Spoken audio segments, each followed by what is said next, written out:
Sampai saat ini tidak tahu siapa yang bisa memberhentikan mereka, kan tidak ada. Nah, di atasnya mereka itu hanya presiden, kepala pemerintahan dan kepala negara. Betul. Ya, mereka juga dilantik oleh Pak Presiden. Berarti presiden bisa melantik mereka, presiden juga bisa menurunkan mereka. Karena ini menyangkut etika keadilan di negara ini. Bagaimana jika ya ketua hakim sendiri sudah berbohong, mereka menyimpan kebusukan di dalam lingkungan mereka. Bagaimana nanti untuk mereka bisa mengadili sengketa-sengketa yang akan dibawa ke situ. Jadi saya mohon kepada Pak Presiden segera mengambil keputusan ini. Masa sih ada SK ditandatangani sendiri? Sama aja camat menandatangani SK-nya sendiri. Camat menandatangani mengangkat dirinya sendiri ya kan.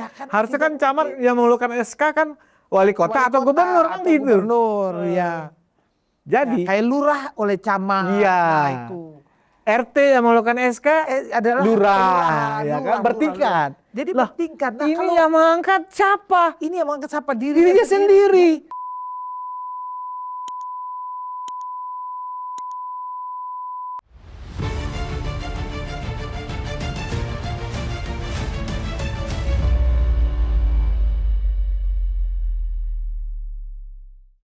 Hai penonton Ruang Konsensus and Taking Indonesia dimanapun Anda berada. Di dalam dan luar negeri. Ya kan, dari Sabang sampai Merauke, Miangas sampai Pulau Rote. Anak Sulung Mulyono kembali hadir menyapa Anda. Loh kok nggak disebutin namanya? Oh iya, saya Budius Ma'ruf Pilyang, anak Sulung Mulyono. Di akhir pekan ini kita santai-santai saja, cuman ada hal yang menarik yang kembali saya bicarakan, saya diskusikan. Saya ingin meminta pendapat beberapa kalangan. Beberapa kali kita sudah membahas dari sisi sudut pandang hukum tata negara, dari sisi aktivis media sosial, dan sekarang juga dari aktivis perempuan tentang apa yang menjadi keprihatinan kita yang terjadi di Mahkamah Konstitusi. Ya, sering orang protes ke saya, dan saya yakin yang protes kepada saya itu adalah orang-orang suruhan dari pihak Mahkamah Konstitusi barangkali yang tidak senang saya membahas ya tentang pelanggaran etika oleh Ketua MK Soehartoyo. Nah, ini jelas akan selalu saya utarakan dalam banyak kesempatan sampai seluruh hakim konstitusi menyadari bahwa mereka telah melanggar konstitusi.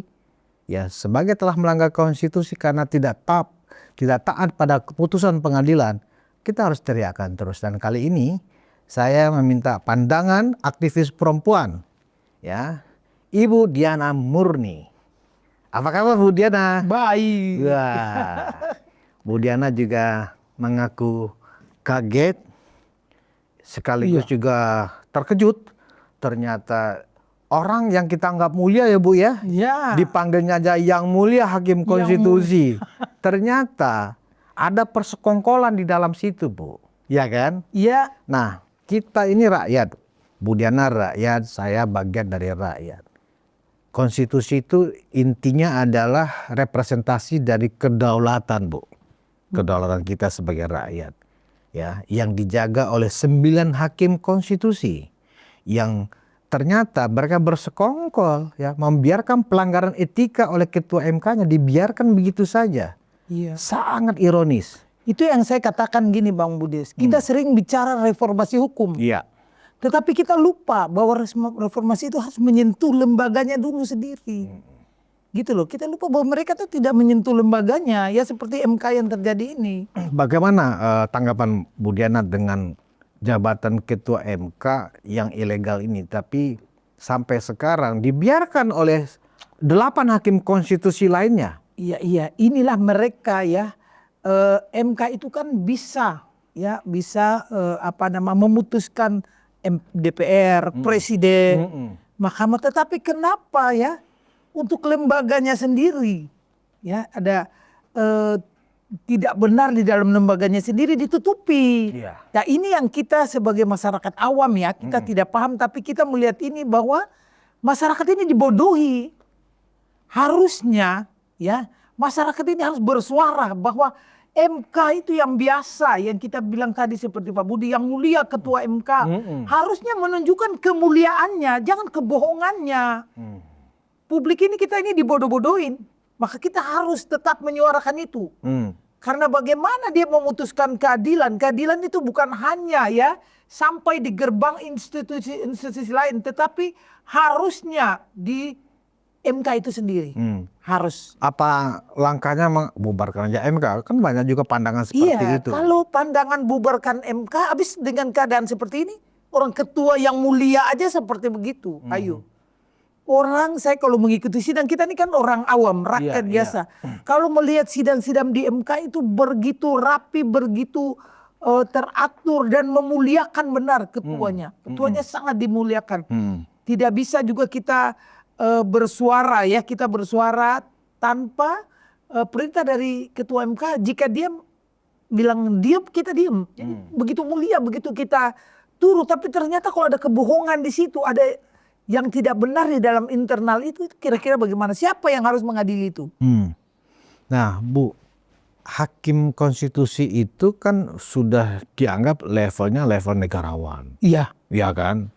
Negarawan itu artinya orang yang sudah selesai dengan dirinya. Dia hanya memikirkan bagaimana negara kita selamat sesuai dengan amanat konstitusi, kan begitu. Dia tidak boleh ambisi kekuasaan. Apalagi kekuasaan politik, ya kan? Nah, yang kita lihat hari-hari ini dengan persekongkolan hakim-hakim konstitusi yang membiarkan ketuanya ilegal, apakah menurut Bu Diana ini adalah tanda bahwa hakim konstitusi itu sekarang sudah ambisi kekuasaan? Oh jelas. Dengan adanya hakim-hakim lain mendiamkan, berarti mereka ini sudah jelas ambisi, Bang. Ambisi kenapa? Karena saling menutupi. Jadi saling menutupi ya. Di dalam itu ada kebobrokan. Ya. Kenapa saya katakan kebobrokan? Karena hakim-hakim yang lain tuh tahu kenapa diam, menutupi busuk. Menutupi kebusukan ya, Bu? Menutupi kebusukan di dalam itu. Itu kan tidak boleh. Kalau biasanya ya ketuanya seandainya tidak benar, pasti ada satu hakim harus buka suara lah. Tapi ini kok semuanya diam. Berarti bubarkan aja semua hakim-hakim semua ya. Bubarkan. Bubarkan, tapi kalau artinya bubarkan. Seluruh hakim konstitusi yang ada sekarang ada 9, Bu. Turun, mundur. Lah, mundur karena mereka mendukung kebohongan. Ya kan hakim itu dia kan harus adil. Ya kan keadilan tuh ada di mana? Di hakim. Di putusan wakil pengadilan. Tuhan kan katanya begitu. Iya katanya wakil Tuhan. Keadilan di dunia ini kan adalah hakim yang memutuskan. Makanya disebut dia sebagai wakil Tuhan. Hakimnya sendiri tidak benar. Iya. Bagaimana dia memutuskan orang benar? Berarti selama ini ada masalah-masalah yang bisa dia mainkan tidak benar juga. Berkaca dari sikap hakim konstitusi seperti ini yang menutupi kebusukan rekan sejawatnya karena koleganya bisa diduga banyak kebusukan lainnya selama ini mereka tutupin. Ya itu karena sekarang ini kan kita melihat di dalamnya sendiri kan mereka menutupi kebohongan itu, kebusukan itu. Apalagi masalah-masalah yang dari luar mereka bisa bermain kan karena mereka kompak. 9 hakim ini kan dan 1 ketua. Kok bisa kompak?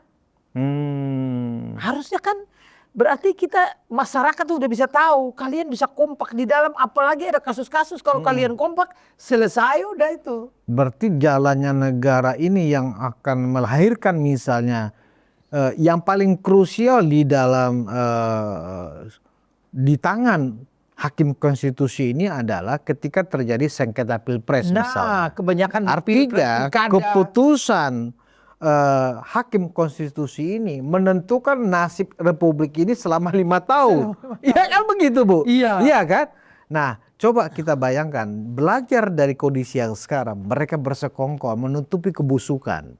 Artinya kebusukan yang dulu itu berarti dulu mungkin juga mereka sekongkol juga. Iya kan? Kalau dengan begini ya, nanti akhirnya masyarakat tidak percaya. Nanti lain kali kalau mereka mau menyidangkan satu kasus pilkada atau pemilu, orang tidak percaya lagi. Ini bahaya loh bagi masyarakat. Karena sudah ada indikasi persekongkolan.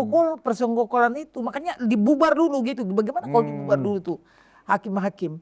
Jadi maksudnya bubarkan yang Ibu Diana maksudkan bubarkan itu 9 hakimnya harus mundur 9 hakim atau dimundurkan?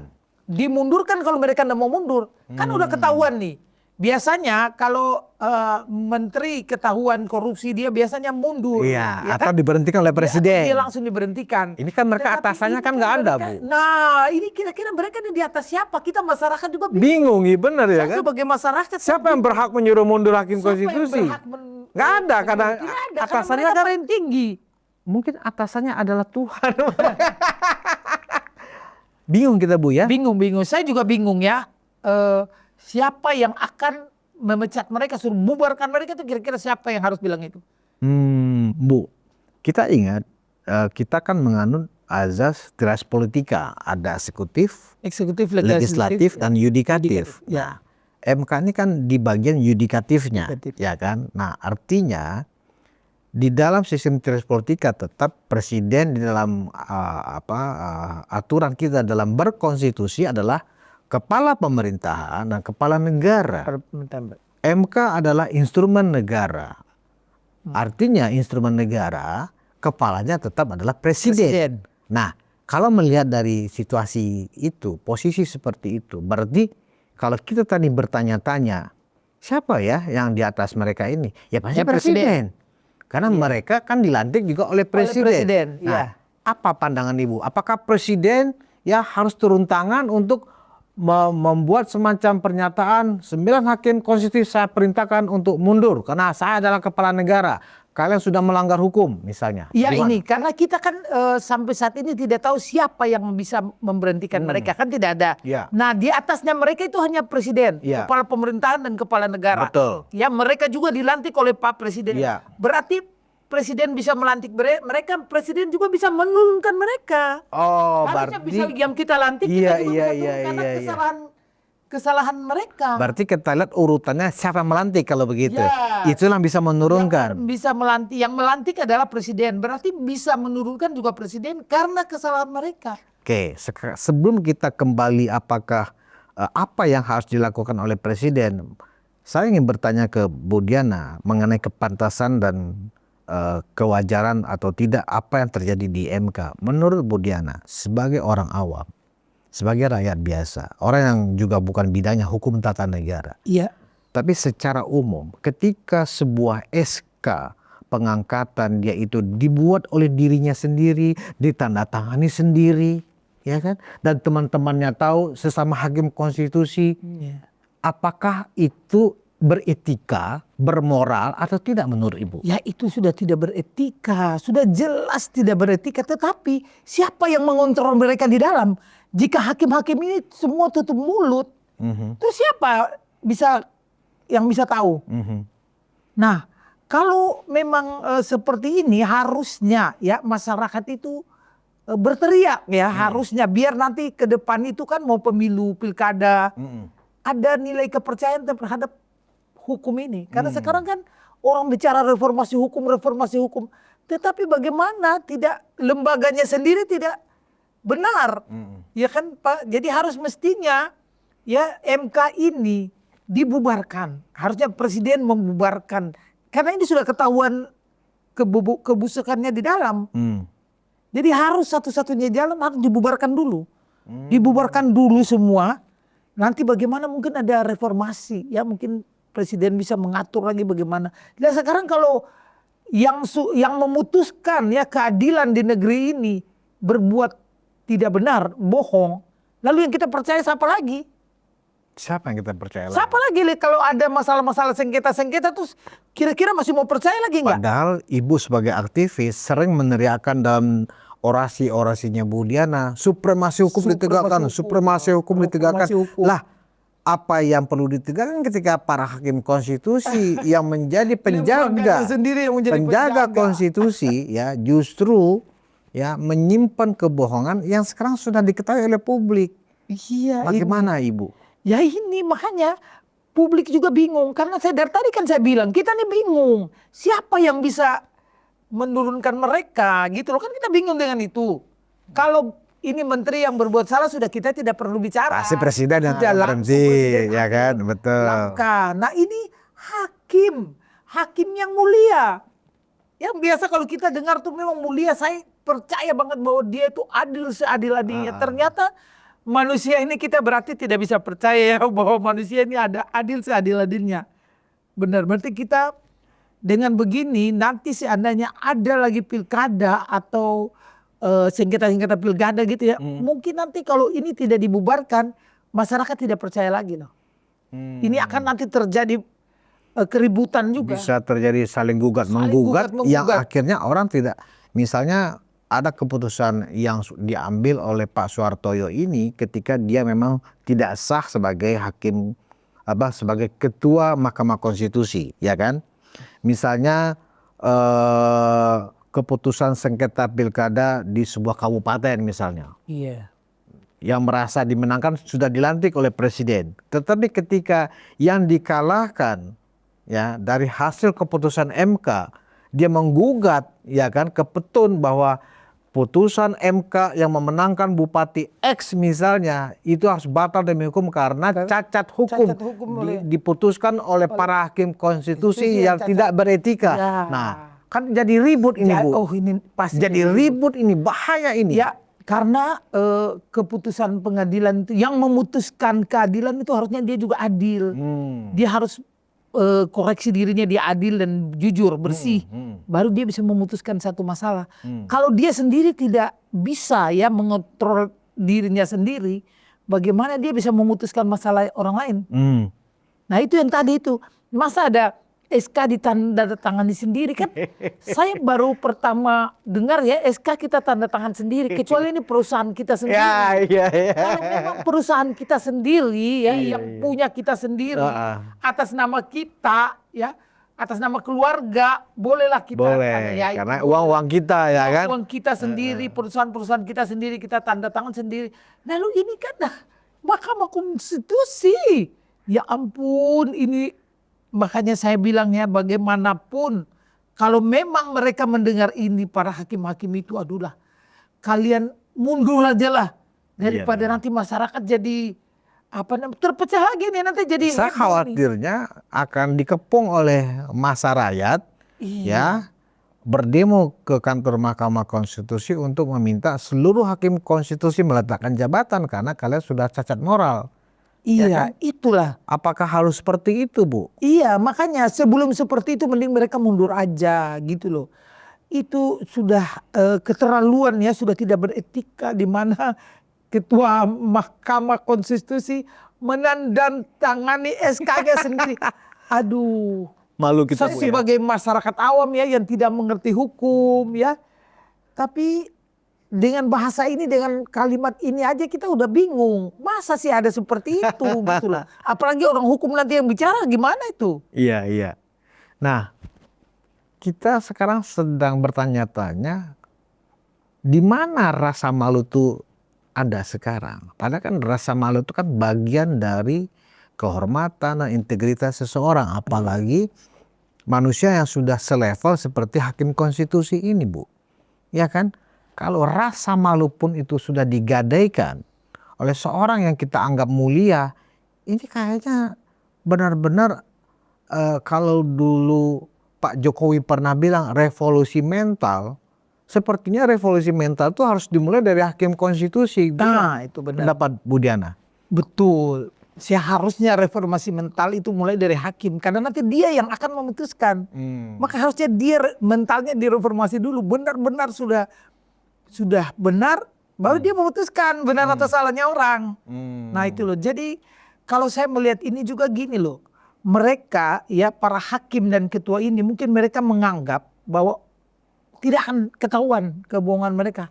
Permainan mereka di dalam tidak akan ketahuan. Iya jelas.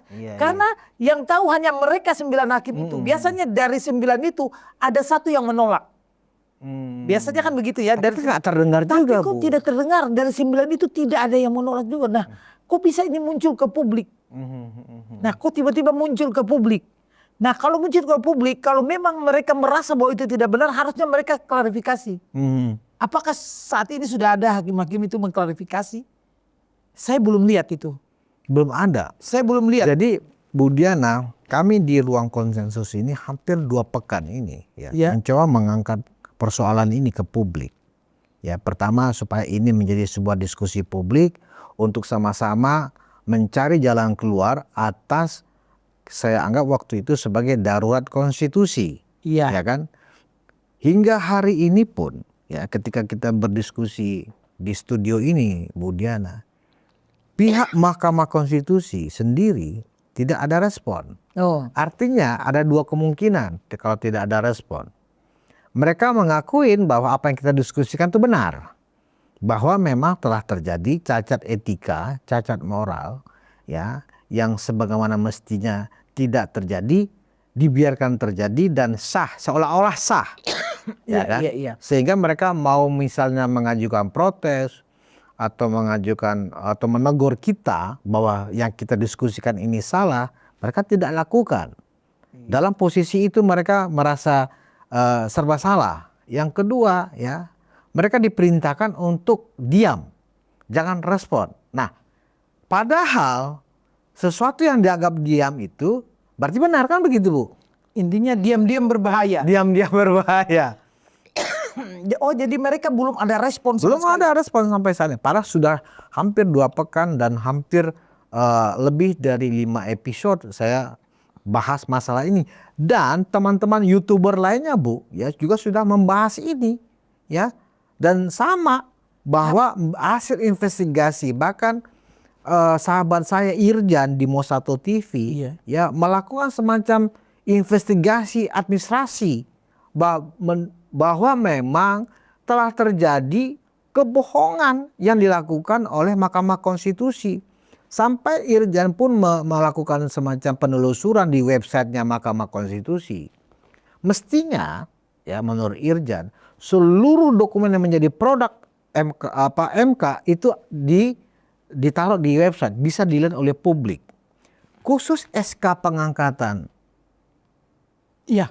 yang ditandatangani sendiri, yang mengangkat dirinya sebagai ketua MK, itu nggak ada di website MK, di website Mahkamah Konstitusi. Artinya layak diduga bahwa memang ini sengaja disembunyikan dan Iyalah, sekarang nggak terbongkar. Tidak mungkin dia mau menaruh SK itu di situ, kan nanti orang bisa curiga, kok kamu tanda tangan sendiri, akan ketahuan di situ, ya jelas harus disimpan. Cuma ini kelihatannya belum terlalu booming ya masalah ini ya. Baru segelintir orang ini yang membahas ini kalau saya lihat. Karena biasanya satu masalah kalau memang sudah terdengar semua pasti akan rame. Pakar-pakar hukum mulai berbicara pasti rame, dan hati-hati loh, jangan yang kemarin-kemarin sengketa kemarin mereka mulai mempertanyakan. Iya. Aduh, itu yang bahaya. Iya. Mudah-mudahan jangan di situ dah. Iya. Takut rame lagi. Rame. Kalau sampai rame lah itu bagaimana dengan ketua hakim yang mulia itu, aduh. Ya. Kemuliaannya akan hilang. Kemuliaannya akan hilang dan bisa saja yang kalah perkara kemarin memperkarakan keputusan itu. Karena yang memutuskan itu adalah ketua MK yang ternyata cacat etika. Yang tidak sah sebenarnya. Jadi gini, Bu, saya mengulangi lagi nih untuk mengingatkan bahwa menurut Undang-Undang Dasar pasal 24, ya, hakim konstitusi, ketua Mahkamah Konstitusi dipilih secara musyawarah atau voting oleh 9 hakim itu. 9 hakim. Jadi mereka bersembilan rapat, kalau nggak tercapai musyawarah mufakat, siapa nih mau jadi ketua? Ketua, iya. Ya kita mufakat deh, yang senior aja siapa? Oh yang senior misalnya Soehartoyo, ya udah deh Pak Soeharto kita angkat, ya itu musyawarah mufakat. Iya, kalau tidak Kalau nggak kan voting. Nah, itu kan aturan dari konstitusi. Iya, itu tahu. Yang lebih tinggi dari konstitusi ada nggak, Bu, di sebuah negara? Nggak ada kan? Nggak ada lagi. Konstitusi. Konstitusi kita namanya Undang-Undang Dasar 1945. Iya. Soehartoyo ya terpilih saat ini dengan SK pengangkatan dirinya sendiri ini tidak melalui ya pemilihan dari 9 hakim itu. Dia mengangkat dirinya sendiri. Tapi kenapa 9 hakim itu setuju? Itu persoalannya, makanya pakar hukum tata negara yang pernah saya undang di sini, Muhammad Ruliandi, Dr. Muhammad Ruliandi mengatakan sah terjadi persekongkolan. Berarti kan kita melihat Mahkamah Konstitusi yang gedungnya aja udah serem, melambangkan keadilan, kan begitu, Bu, ya. Ternyata di dalamnya bobrok. Gini, biasanya saya mau pengen tahu juga, ini biasanya tuh SK ketua hakim itu siapa yang tanda tangan itu? Kalau SK pasti kan presiden, Bu. Nah, kenapa dia sendiri? Setelah ada proses pemilihan, ya kan? Iya, ditandatangani oleh presiden. Yang pada saat melantik itu kan ada tanda tangan. Ya. Ibu kan biasa sering melihat. Iya. Setiap yang dilantik oleh Dilantik presiden itu sebagai kepala negara, pasti kan ada pembacaan berita acaranya dulu. Iya. Ya. Yang tanda tangan yang bersangkutan dan ditandatangani oleh presiden. Dia tanda tangan sendiri dua-duanya. Nah, ini tidak ada presiden. Iya, gak ada presiden. Waduh, berarti ini ya pastilah kalau presiden harus sudah batalkan itu. Harus itu. Jadi tidak boleh itu dia itu Bu sudah Diana sangat memang melanggar. ini Presiden Prabowo harus turun tangan. Haruslah, kan harus ada tanda tangan presiden di situ. Kenapa tidak ada dan dia tanda tangani semua? Waduh, ini kacau ini. Benar-benar ini sudah tidak beretika. Jadi hakim sudah menunjukkan tidak beretika. Akhirnya ya kalau kebusukan itu akan terungkap sendiri. Dengan sendirinya kebohongan itu mencari jalannya sendiri untuk dia mau keluar. Biasanya saya mendengar kebenaran akan mencari jalannya sendiri. Oh iya, itu gini, itu kalau pada sisi yang benar maka kebenaran itu akan mencari jalannya sendiri. Tetapi jika ini di dalam kebohongan suatu lingkungan yang berbohong, maka kebohongan itu akan mencari jalannya juga. Begitu loh. Sama-sama mencari jalan sendiri. Sama-sama mencari jalan sendiri gitu. Nah, jadi Bu Diana ini kan terkenal sebagai seorang yang suka berdemonstrasi, suka melakukan orasi. Dalam kaitan ini mungkin Ibu menyampaikan pesan apa kepada Pak Presiden atas kekisruhan yang terjadi di Mahkamah Konstitusi ini? Iya, saya percaya ya Pak Presiden ini, apakah beliau sudah mengetahui ini apa belum ya? Ini yang saya tahu dulu. Kalau saya yakin karena Pak Presiden ini maunya bersih-bersih, beliau tidak suka kalau ada hal-hal seperti itu. Apalagi dilakukan oleh Ketua Mahkamah Konstitusi. Itu mencoreng juga nama beliau itu nanti. Karena beliau yang melantik. Nah, sampai beliau ketahuan, sampai diketahui oleh Bapak Presiden, saya yakin Bapak Presiden pasti akan bertindak memberhentikan langsung itu. Karena beliau yang melantik pasti beliau juga yang akan menurunkan. Dan apa himbauan Ibu kepada Pak Presiden? Ya, himbauan saya kepada Pak Prabowo ya, karena saat ini rakyat sangat menaruh kepercayaan penuh kepada Bapak Prabowo ya. Jadi mohon Bapak tolong untuk memperhatikan masalah ini. Karena ini menyangkut etika keadilan di negara ini. Bagaimana jika ya ketua hakim sendiri sudah berbohong, mereka menyimpan kebusukan di dalam lingkungan mereka. Bagaimana nanti untuk mereka bisa mengadili sengketa-sengketa yang akan dibawa ke situ. Jadi saya mohon kepada Pak Presiden segera mengambil keputusan ini. Supaya membubarkan sementara. Ya, memang kalau kita lihat struktur dari kekuasaannya ya secara tata negara, memang karena Mahkamah Konstitusi itu adalah lembaga negara yang setara dengan presiden, tetapi kepala negara adalah presiden, yang melantik mereka juga adalah presiden, ya kan? Artinya memang ini sudah domain Presiden Prabowo untuk bertindak, untuk membersihkan hakim konstitusi yang busuk, yang bersekongkol, yang membiarkan ada cacat moral dan cacat etika yang dilakukan oleh Ketua MK Soehartoyo. Dan didukung oleh 9 hakim itu. Didukung oleh 9 hakim. Masa salah satu hakim pun tidak bisa membuka suara bahwa ini kan tidak benar. Ibu berharap sebenarnya apa, Bu? Apakah Ibu berharap masa sih 9 hakim itu masuk angin semua? Berarti kalau misalnya tiba-tiba entah besok atau lusa ketika ada hakim yang gelisah, ya kan? Di antara 9 itu ada hakim yang gelisah, merasa ini mencederai kepercayaan rakyat, ya kan? Merasa berdosa karena sudah berbohong padahal sudah dianggap negarawan. Kemudian salah satu hakim itu kemudian press conference ke media dan menyatakan dirinya mundur karena merasa tidak lagi pantas menjadi hakim konstitusi. Saya menyatakan mundur sebagai hakim konstitusi. Apakah itu yang Ibu harapkan sebenarnya? Oh iya, itu yang paling bagus. Itu ya lebih bagus menunjukkan keberanian, ya keberanian untuk mundur karena akibat dari kesalahannya sendiri. Tapi saya yakin mungkin ya dari 9 hakim itu pastilah ada satu orang yang tidak menerima, batinnya tidak menerima kebohongan ini, tetapi mungkin takut. Takut ya? Takut karena teman-temannya semua mendukung. Jadi mungkin terpaksa sudahlah ikut aja.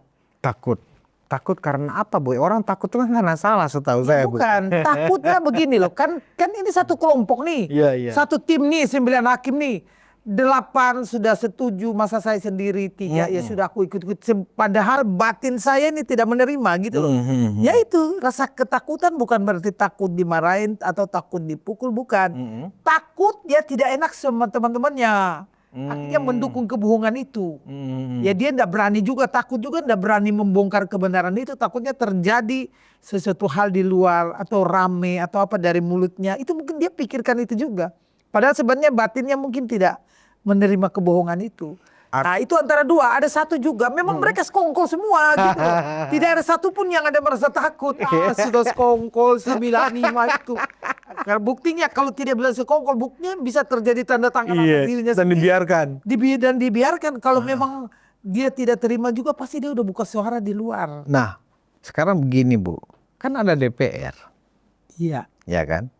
Apa saran Ibu kepada Komisi 3 DPR lah, atau ketua DPR dan wakil ketua DPR ketika mereka mengetahui ya bahwa ada yang tidak benar yang terjadi sekarang di Mahkamah Konstitusi.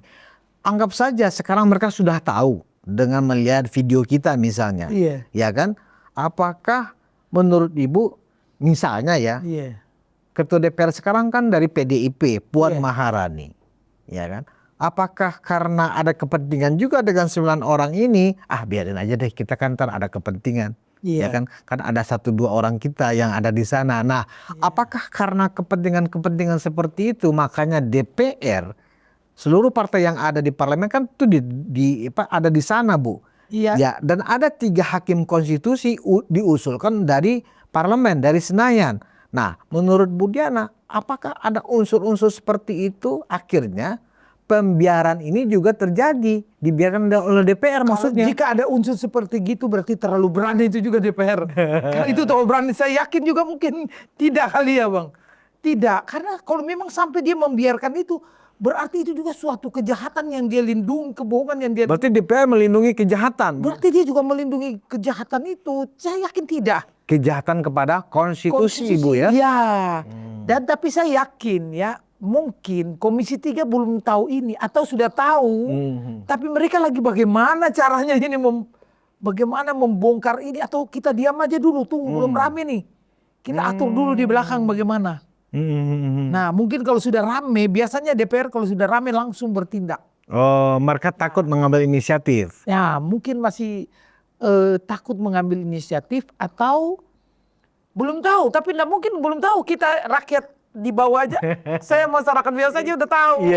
Bagaimana dengan mereka yang legislatif saya udah tahu. Pasti sudah tahu kali ya. Cuma mungkin mereka lagi membahas ini di belakang kali ya. Ini bagaimana ini caranya? Ini kalau terbongkar di publik bagaimana ya? Siapa yang bocorin nih kan gitu. Bocorin ini.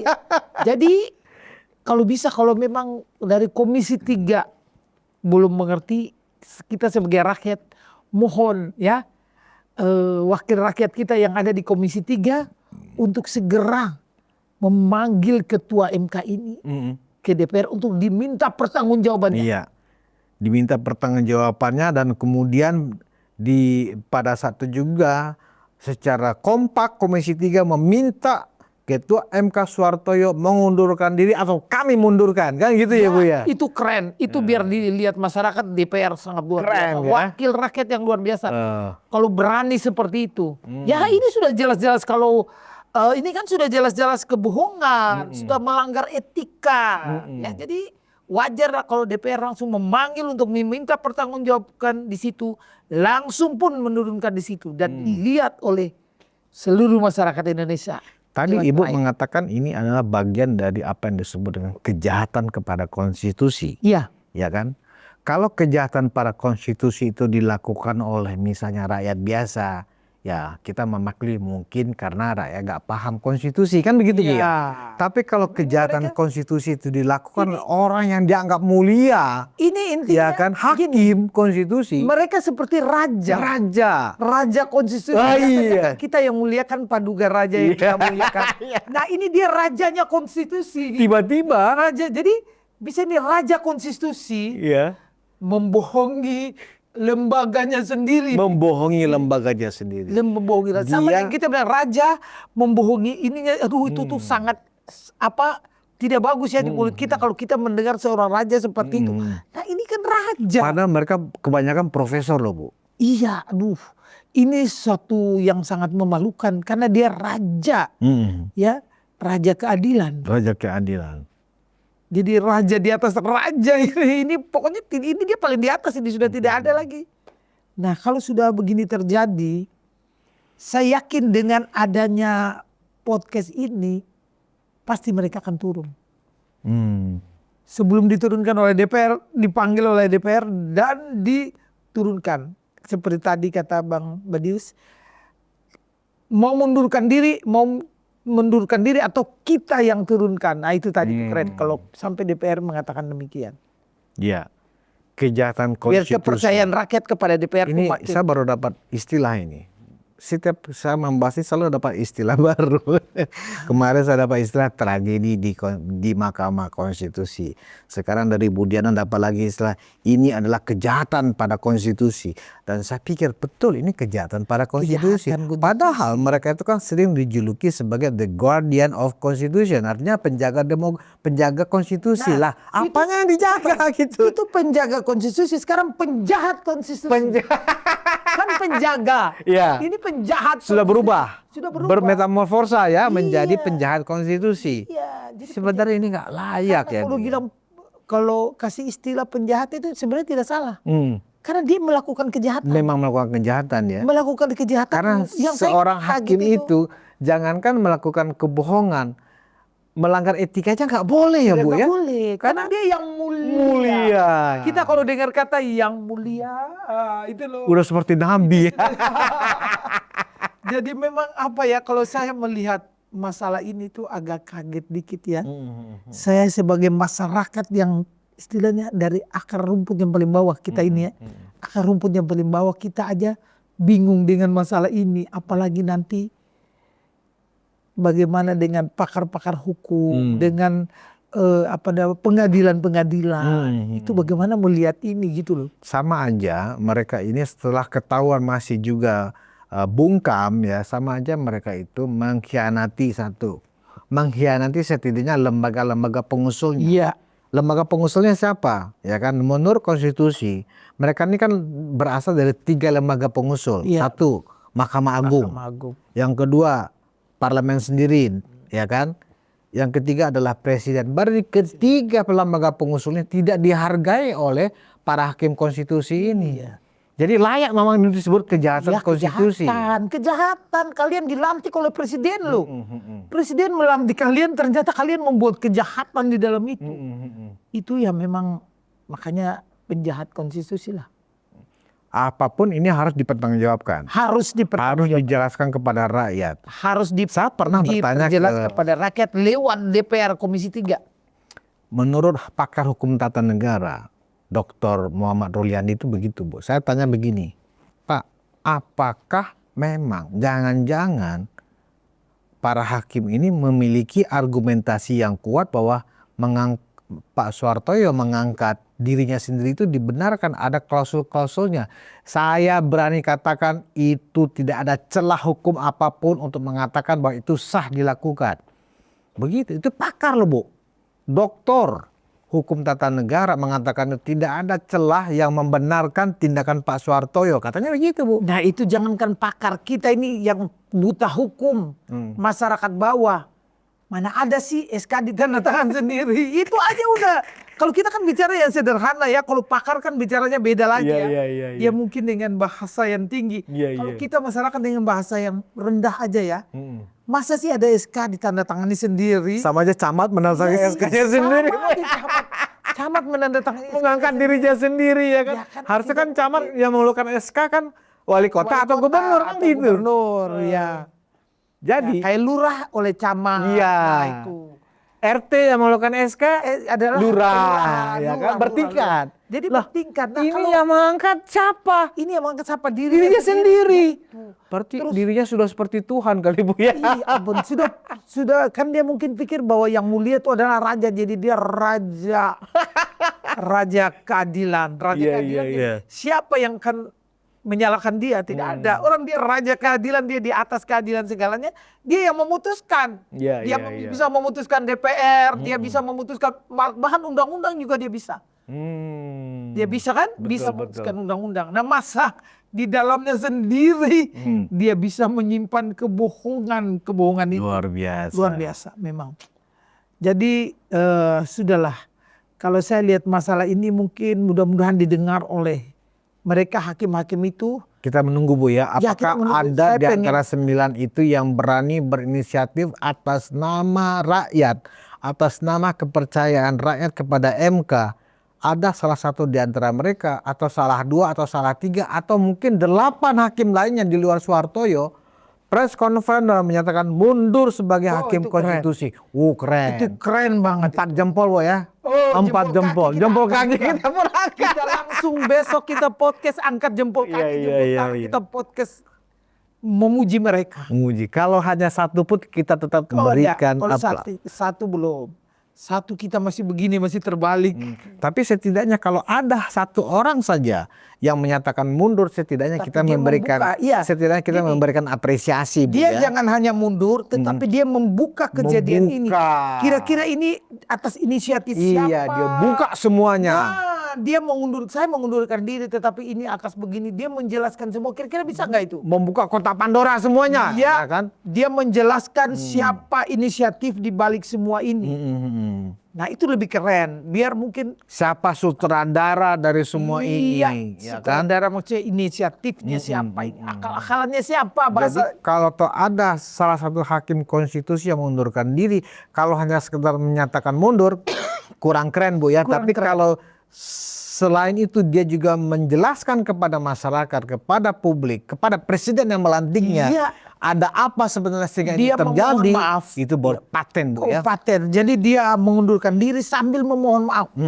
Bahwa ini yang terjadi adalah begini. Dia menjelaskan. Wah itu keren banget itu. Sehingga itu mungkin dia barulah kebobrokan. Aib, anggap begitu Bu ya. Iya. Kan aib Bu. Iya, setelah buka itu terus minta maaf. Mungkin. Padahal dulu Bu, kan kita pernah tahu ketua MK kan pernah ketangkap tangan KPK. Ketua aib ya kan, Akil Mukhtar. Kemudian juga ada salah satu anggota atau hakim konstitusi yang juga masuk penjara karena masalah korupsi juga. Namanya Patrialis Akbar. Ada juga sekjen MK tuh. Ya, kalau itu sekjen MA. MA yang kena.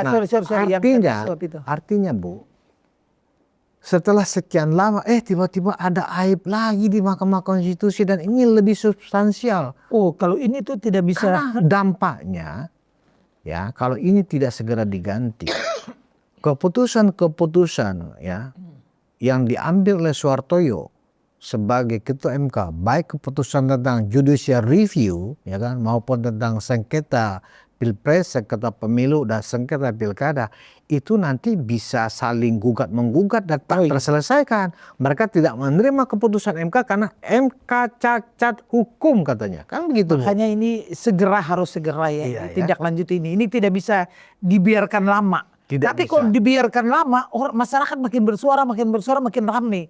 Jadi mumpung masih sepi ini, segeralah mereka mengundurkan diri, minta maaf. Terus menjelaskan, lah mungkin bisa selesai di situ. Baik, Bu Diana Murni, mungkin ada closing statement dari Bu Diana? Ya, saya berharap untuk Pak Presiden segera menindaklanjuti hakim-hakim yang mengotori pengadilan. Itu aja. Jangan mengotori pengadilan. Jangan mengotori pengadilan. Jadi mereka-mereka ini segera ditindaklanjuti. Ya baik. Itu aja. Terima kasih Bu Diana Murni. Penonton Ruang Konsensus Unpacking Indonesia, kehadiran Bu Diana Murni di studio Ruang Konsensus adalah kesekian orang dari lapisan masyarakat yang saya minta pandangannya tentang apa yang terjadi di Mahkamah Konstitusi. Dan semuanya berpendapat bahwa memang yang terjadi di Mahkamah Konstitusi itu adalah pelanggaran etika.